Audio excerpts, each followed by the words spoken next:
And I just wanted to share my journey with you and how I started cooking, teaching cooking basically,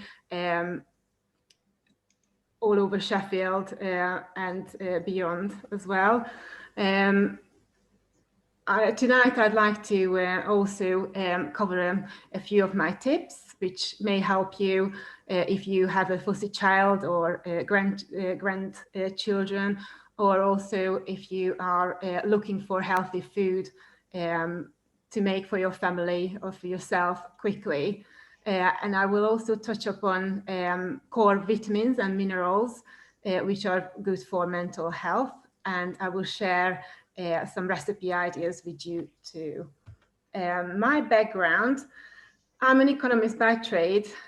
I'm Hungarian. I was born in Hungary and I moved to the UK in 2006 after falling in love with an Englishman. We got married in 2008 and had two children. And one of them, my first child, was a fussy child, and she kind of inspired me to become a creative cook and try all sorts of ways to please her, which also inspired me to start my own business. And 2 years ago, Twiddle was born. Basically, I teach beavers clubs and brownies, and I also do corporate team building events. I also did a bread presentation for Door Primary School. So there's quite a lot of requests I've been getting to teach, not just pasta making, but other things as well.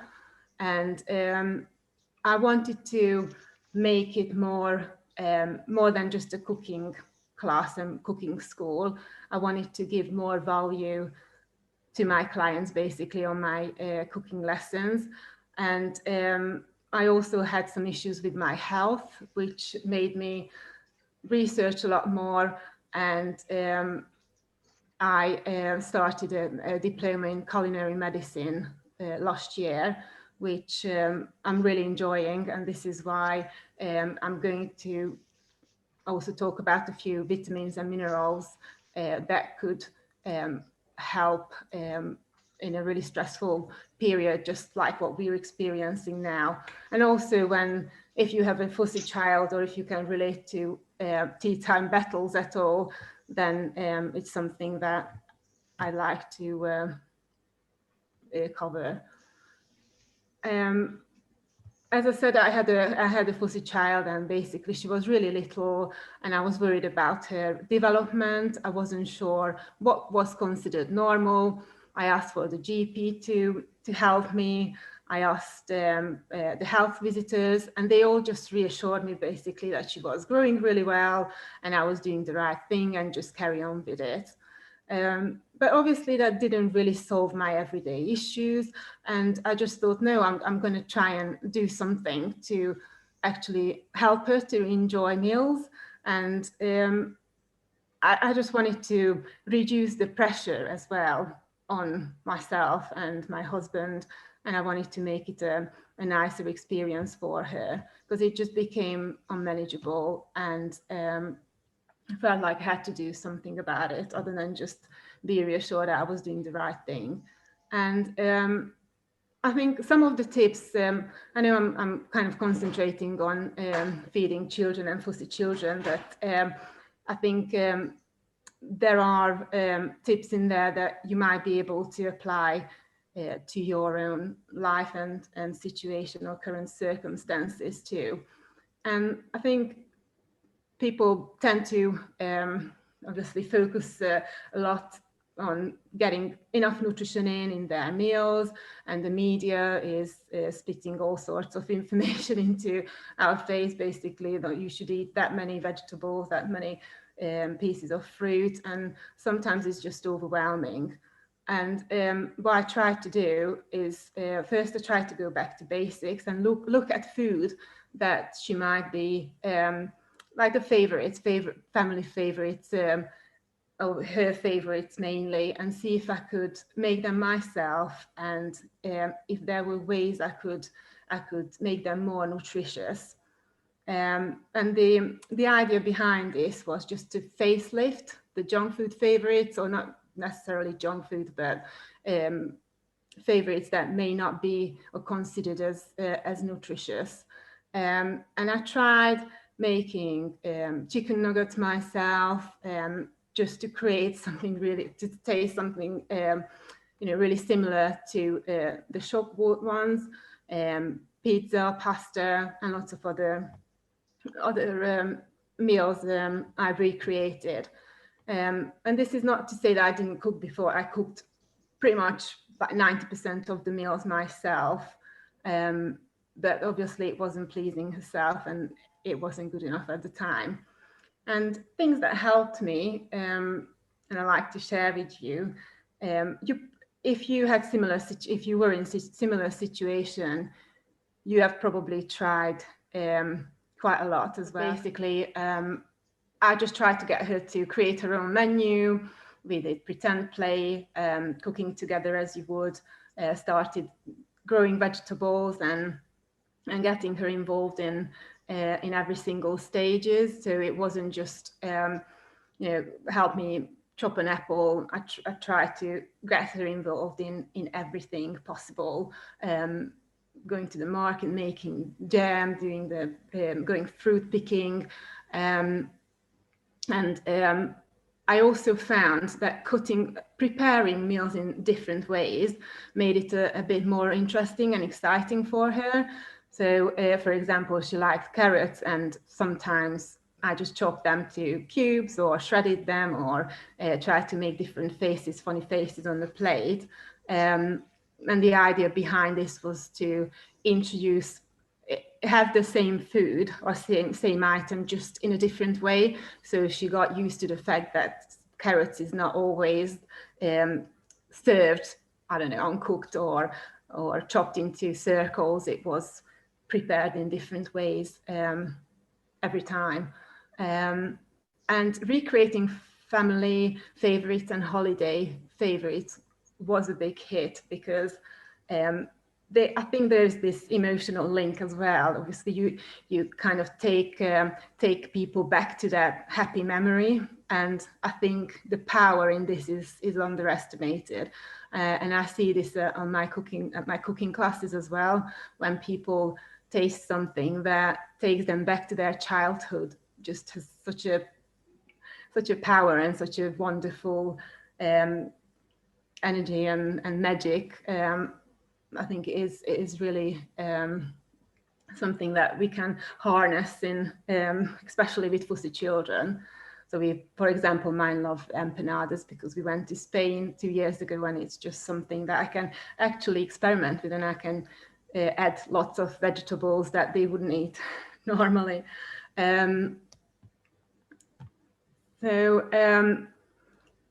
While I kept trying, I've realized that there is external pressure I try to meet, and I was really stressed about and anxious about what I heard and what I read on social media, what other parents told me, and what my mom told me, for example, even in scenarios or situations where it came from the right place. It just made me even more anxious about my child not eating well. And I think this can be applied to more than just fussy eaters.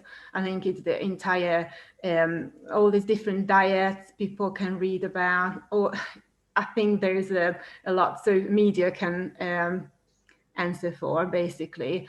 And I just had to look at what was good for my family, and look at reasons why this was a problem for me, and what my child's needs were, and how could I actually look after her in a way that was beneficial and acceptable for everyone around my table. And when I spoke to the GP and the health visitors, they just told me that if I was worried, buy some supplements and some good quality vitamins, just to make sure that she's having all the intake that she should be at her age. But also, I think if you ever are in this situation, I think it's really important to ask the questions whether the children are hungry, whether they have done enough exercise, if they have slept enough, and whether you are serving the right portion size, and you're not just expecting too much, basically. And also whether they had too much snack too near to dinner time. And looking at the full week compared to a daily vitamin intake or fruit intake or vegetable intake, I think it's good to look at the entire week, not just one day, and look back whether you think overall you consumed enough or the child has consumed enough vitamins. And perhaps a meal plan or a food diary could help keeping track of this. And well, just a few tips which might be more relatable, and it's not necessarily just applicable to children or feeding children. These things saved me quite a bit of time and energy. So when I have time and I got enough energy to cook, then I like to batch cook. I know it's not a quick fix, is it? Because when you're actually doing it, it's going to take a long time.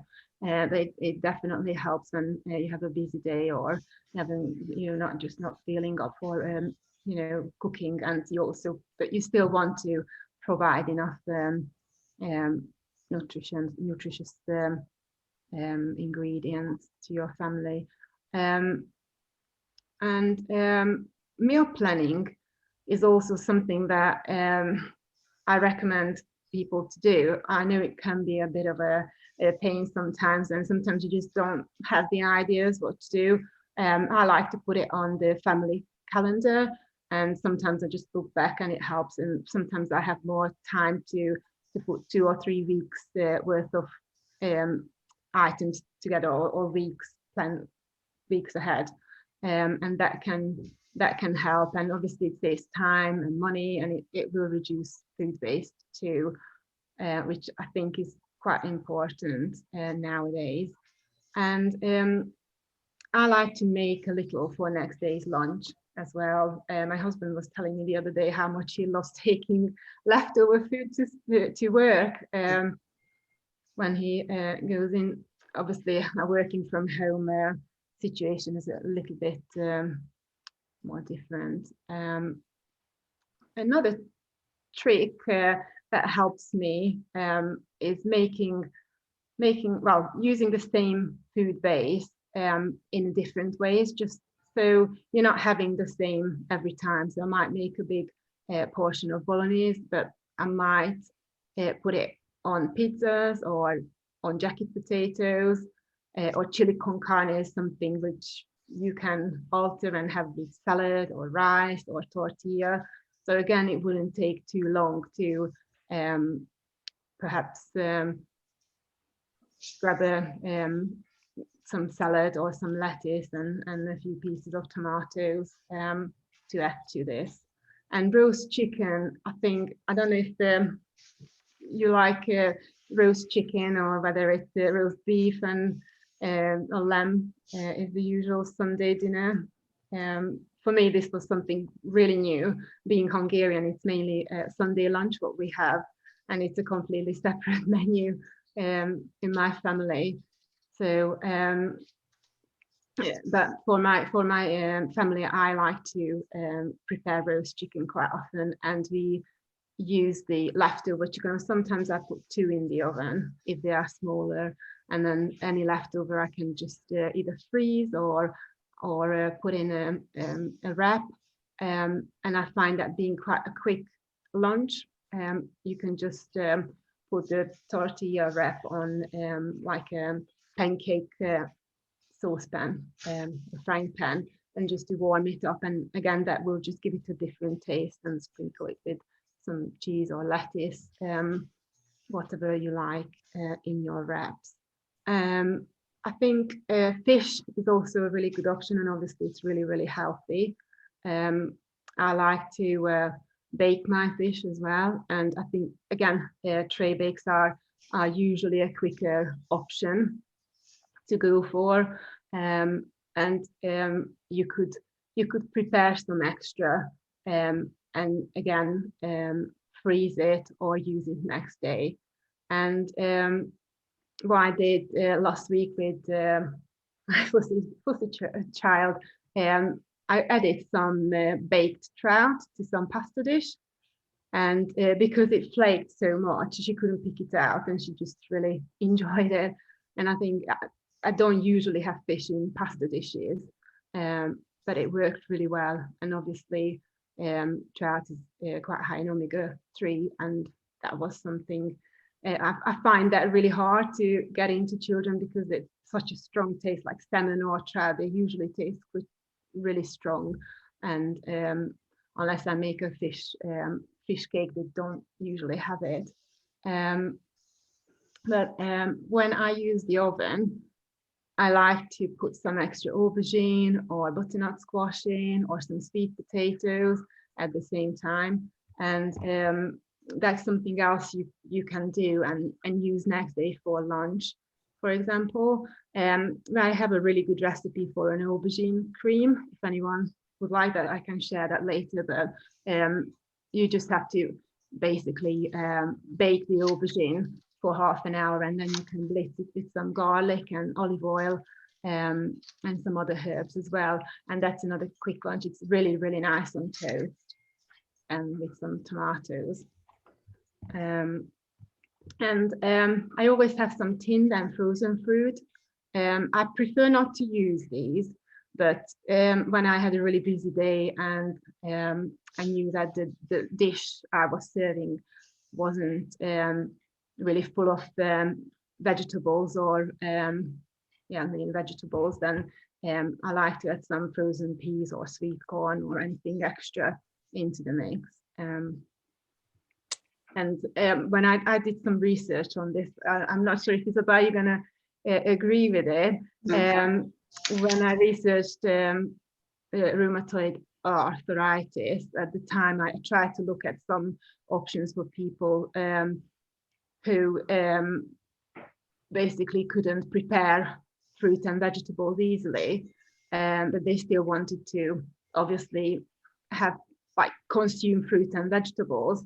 And I did find some research to show that the frozen fruit and vegetables, but for example, were still really a good option. Mm-hmm. Yes, I think they are. I'd agree with that. Especially if you've got pain or if you're fatigued, I think they are a good thing. Yes. Yeah. Things like chickpeas and beans and lentils are all good in tins as well. They're very quick and easy, and it just makes it so much easier not to have to always remember, 12 hours before in terms of soaking things. So. Yeah. Yes, I find chickpeas quite good actually, and my children like that. And I think it's something really quick you can add, isn't it? I like to prepare mine with some sage. Just empty it into a saucepan and put some sage and garlic in, even with the water, and a little bit of salt, tiny bit of pepper, and just let it simmer for, 15 minutes. And then it cooks down, and it just gives it a really nice aroma and flavor. And you can just serve it with some, we usually have it with fish or next to something that is not as filling or won't keep me perhaps full. That's good. Yeah. And the mental health element, I just wanted to mention because this journey for me was really, really stressful. And my eldest, my firstborn child, she's 9, and we are still having battles at the dinner table. She's a lot better now, but it has really taken a toll on me because I was so desperate for her to enjoy food and sit down at dinner time and talk about what happened in the day at school, and just have a nice meal together. And it just caused lots of anxiety in my life. And also I've spoken to other families, and they experienced similar issues as well. And I'm just studying mental health at the moment with my diploma, and I thought I would mention a couple of things that could perhaps benefit you, or maybe it's something you can pass on to a friend who is having similar issues as me.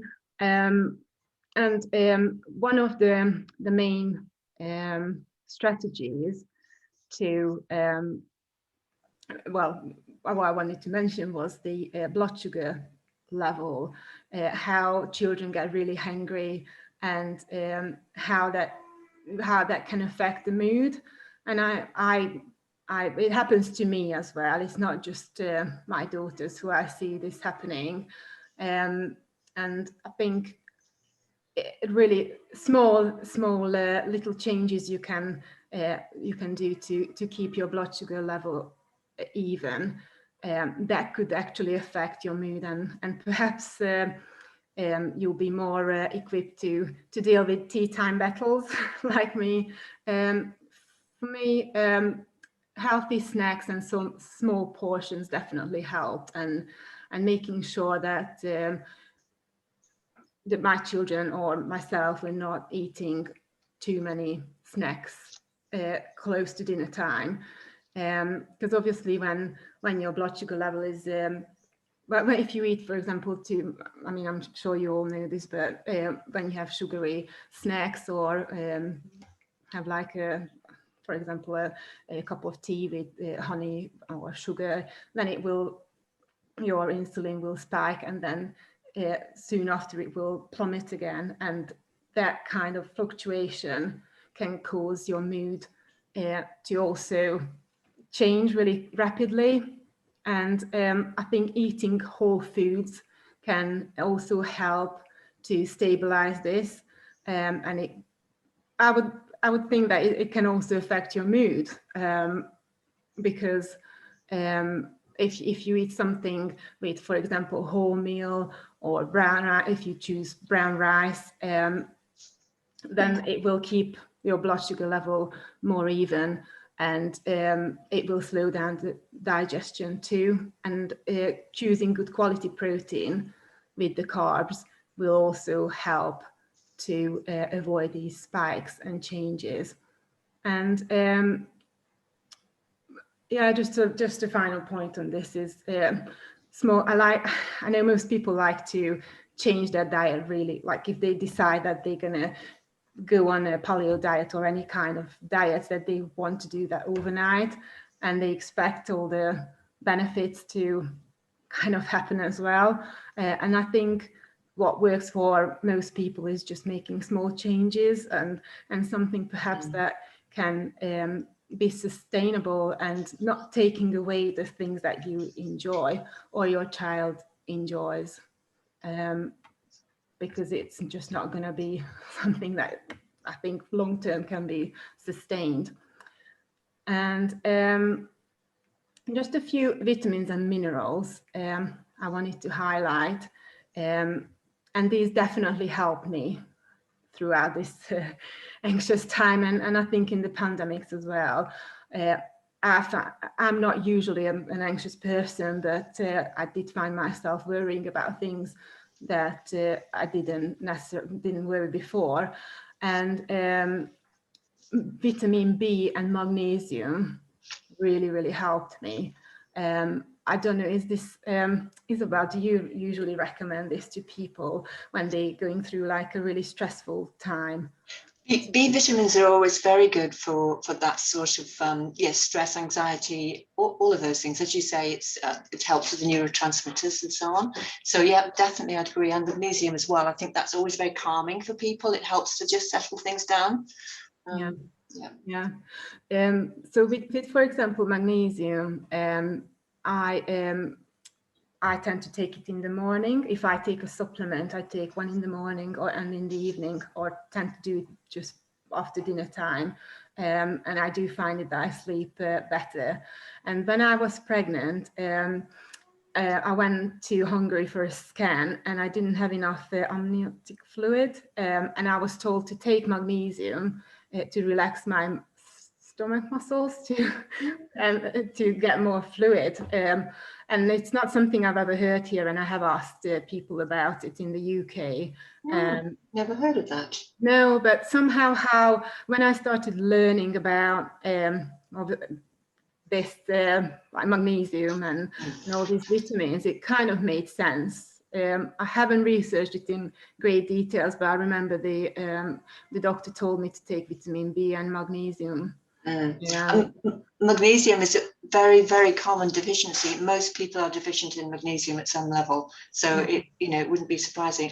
I don't know specifically about impact on pregnancy and amniotic fluid, but definitely magnesium is often deficient. And magnesium is there's magnesium in banana and seeds and nuts and quinoa, green leafy vegetables. So these vitamins and minerals, obviously, you can get from your diet. It's just hard to tell how much you would get from a few pieces of broccoli. Obviously, something good is better than having a junk food or a takeaway, I guess. But it's just hard to tell, kind of measurement we can do to establish the amounts you would take in. If we go back to vitamin B, it's really great for your memory and learning, and also vitamin B. I learned that it's involved in turning tryptophan into serotonin, and I thought that was quite interesting because obviously, serotonin, as you may know, neurotransmitter that regulates the mood and sleep and appetite.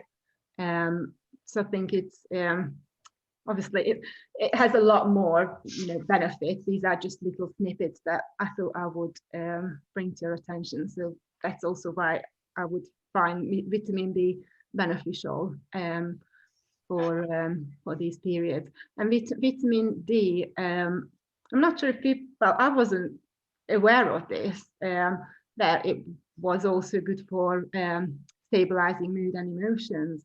That was something quite new and interesting for me to read about. Obviously, it's really good for your bones. But that mental health element I wasn't aware of. And oily fish and full-fat dairy, organ meat contain vitamin D, which I also find quite interesting because it's a fat-soluble vitamin. And I also learned that people in the modern diet are told not to have full fat milk or full fat dairy, and basically they're taking this vitamin D away from themselves as well, if they're not conscious, I guess. I think you're absolutely right. I think that's the trouble when people have been low fat in the past, that they don't get then the fat to absorb the fat soluble vitamins like A, D, K and D. So it is a really important thing. I think everything in moderation. Like if you're going to have a little bit of this, not a block of butter or like a full tub of full fat yogurt or sour cream, I guess it's probably a good thing to have. And think obviously it's good to fight, for infections it's great, but it also helps to modulate stress response and crucial for neurological communication.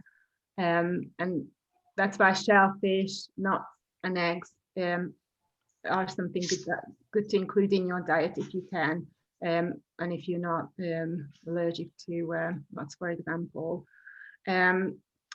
Omega-3, I know you talked about this because I've seen a presentation online, so I don't want to go into too much detail, but And as far as I know, there's not much research and evidence actually proving that this is beneficial for your mental health and for an anxious period. But I think because omega-3 is so important to reduce inflammation, it's not going to harm you if you take the supplement, or if you consume oily fish 3 times a week, for example. And also because the human brain, 60% is made of fat. So I would like to think that there is some sort of link between this fatty acid and how our brain works. And I think it's just to reiterate or just repeat what you probably heard, is to keeping a balance between omega-3 and omega-6. So both really important for our health. Obviously, the amount we take in, we just need to be aware that omega-3 is better for us than omega-6. So if you like when you were talking about the margarine and olive oil at the beginning, it just reminded me of that as well. That obviously olive oil would be more beneficial to use, but then it comes up. I think about this as well. That what do I put on sandwiches for my children, and how can I keep the balance right? And I think this is my last slide about some recipe ideas. So, well, these are little tricks more than recipe ideas. Just regarding magnesium, hot chocolate always comes to my mind. I have a little box of an old Nesquik container, and I emptied one day and I decided, no, my children are not having Nesquik anymore because it's full of rubbish. And I'm going to replace this with raw cocoa powder and see what happens. Well, that didn't go down too well to start with, even though I mixed it with coconut sugar to make it a bit sweeter. They could tell, but they soon got used to it, and quicker than I thought they would. So this was just a really quick, healthy swap. But it makes a big difference because we eat porridge quite often, and my youngest child, she loves porridge, and every day she asks me to put some cocoa in it. And I think because she's actually having now raw cocoa powder, it's really good for her. Obviously not too much, but there's no extra sugar, there's no additives, it's all really good quality cocoa powder. And this is something you could do if you like hot drinks and you fancy a hot chocolate. And it's also cheaper to buy one of these powders compared to getting all the branded, I don't know, Cadbury or the branded ones. And what I like to put into my hot chocolate is a pinch of chili powder. And I don't know if anyone likes hot chocolate and have ever tried it, it just makes it really nice and warming, and obviously it's again quite good for you. It's quite Mexican, isn't it, that kind of combination? Yes, I quite enjoy it. Maybe when I have a cold or something, then it's just something that has me sweat it out a bit. So there's things you can do with obviously hot drinks that, like for example, I do ginger tea as well, and I keep an ice cube holder full of grated ginger, and I'll just get a little cube out and put hot water on it, and like a slice of lemon, and that usually makes me feel a bit better, and it's like a good immune booster, I guess. Pizzas. I think most people like pizzas. It can be time consuming, like the actual proving of it, like how it grows, and you have to play with it a little bit. But what I do, I tend to make a bigger batch and I freeze it. I've only just started doing this recently. I didn't realize you could freeze the raw pizza base, but that that really sped up some of the like Friday night dinners. And I kind of made up a recipe with wholemeal flour, and I find that kind of keeps us fuller longer. Pasta sauces, also, I tend to just blitz everything into these. And if I have some leftover vegetables or lots of carrots and courgettes, I like to add all sorts to it. And again, this can be frozen, and the sauce could be used as a pizza topping too. So you don't necessarily have to use just tomato sauce for a pizza topping if you want to make some. Porridge is one of our favorites, and I like to experiment with different toppings. And I find that almonds and chia seeds go really well with some blueberries, and obviously the added value of omega-3 and magnesium. But I was told that it's not really true about the nuts and omega-3 because it's not the long chain fatty acid that they contain, so it's not necessarily as good as having oily fish because your body needs to go through a longer process to actually get the amount. And I think it's only a certain percent of it, like 10 or 15% of it your body can utilize. Smoothies. Smoothies are pretty quick to make if you have a blitzer. That's the only thing that you need an equipment for that. But if we have some older bananas, some frozen berries, some strawberries, I can just put in the blitzer. Then I tend to do like a bigger portion, and then it's good for a couple of days for the breakfast. Or I also freeze it with my children and use that as ice lollies instead of short-bought ice cream. And actually the other day they wanted to make some smoothies themselves, and they tasted pretty good. And I think we just had some bananas and oranges, nothing really special. And a couple of more tips with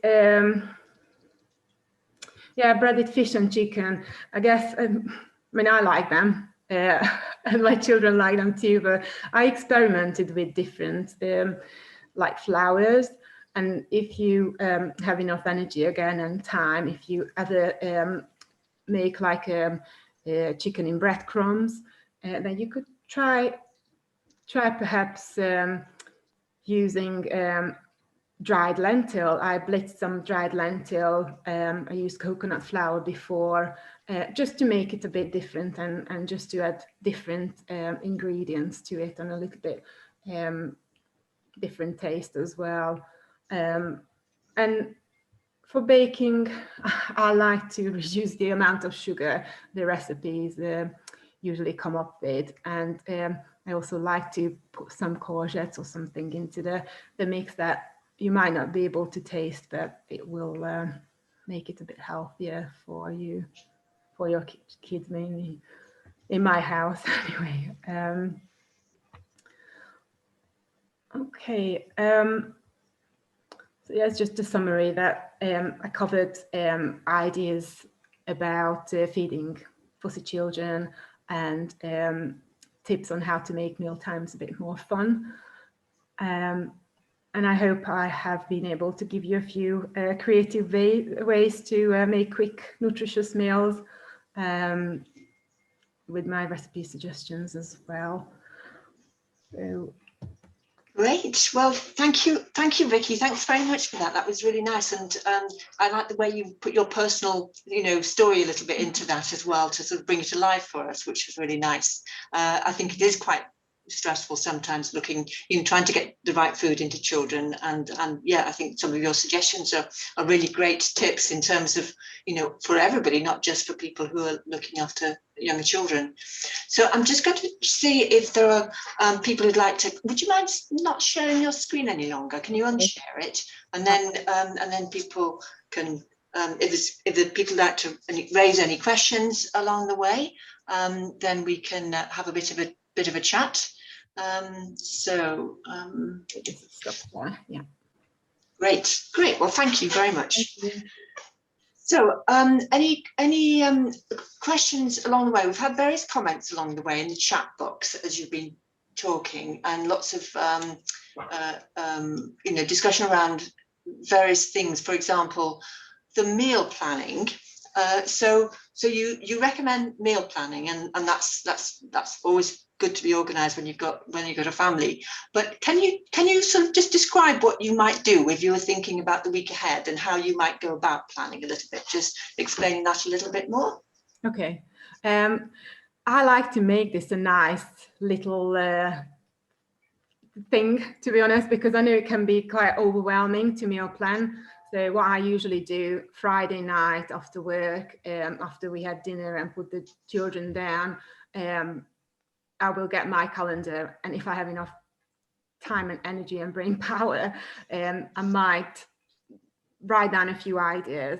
And then Saturday morning, I make myself a nice coffee, and I get the kids and my husband to give me a few ideas, what they fancy eating, and I'll just say, oh, I'm going to go to the shop. Is there anything you'd really like to eat?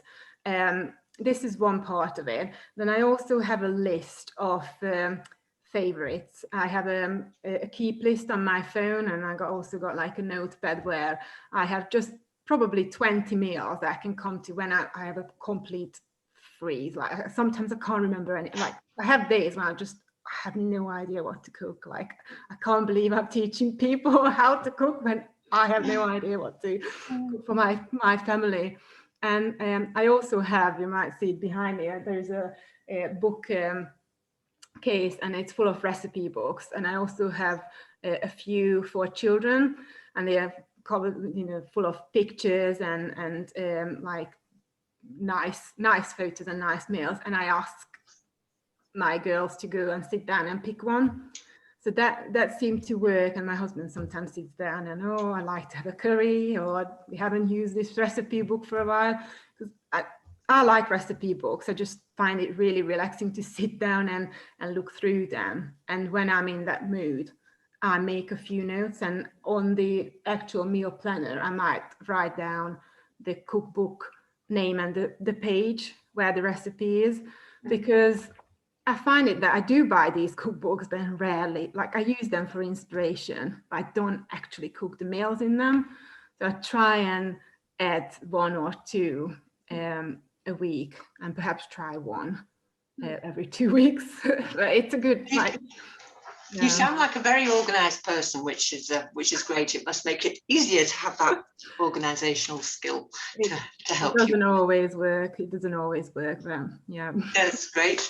And can I, sorry, I'm sure that other people might want to ask a question, but can I just ask you one, just specifically about your Hungarian background, and whether you have any really nice Hungarian goulash kind of recipe that you can let us have? Oh yes, yeah. I work for DLA Piper, and they always publish some recipe books, so I had to type it up a few times. I'll find it and I'll share it with you. Oh, brilliant! That will be nice. I just imagine something big and hearty and really delicious. Yes, it is. Yeah. Eating low fat or low carb, which is, I suppose, two different ways of looking at weight loss.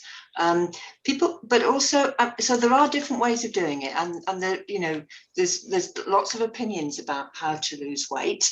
But the thing about fat, as long as you're eating healthy fats and not unhealthy fats, is that they are very satiating. They make you feel more full and comfortable than if you are eating foods with, which are lower fat.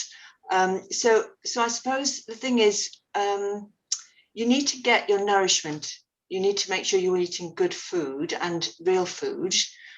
And that's what I would go for more than anything else, to try to focus in on natural, fresh foods as much as possible. Have meals that are, that make you feel satisfied, and then try to avoid, having much between meals. So I think we'll wrap up now because it's getting on a bit. But I'd like to say a big thank you again to Viki for what she's talked to, for her time this evening, for talking to us and for sharing her experiences with us. I think that's been really nice to hear, and I'm sure that others will all appreciate it as well. So thank you very much, Viki. Thank you so much. Thank you.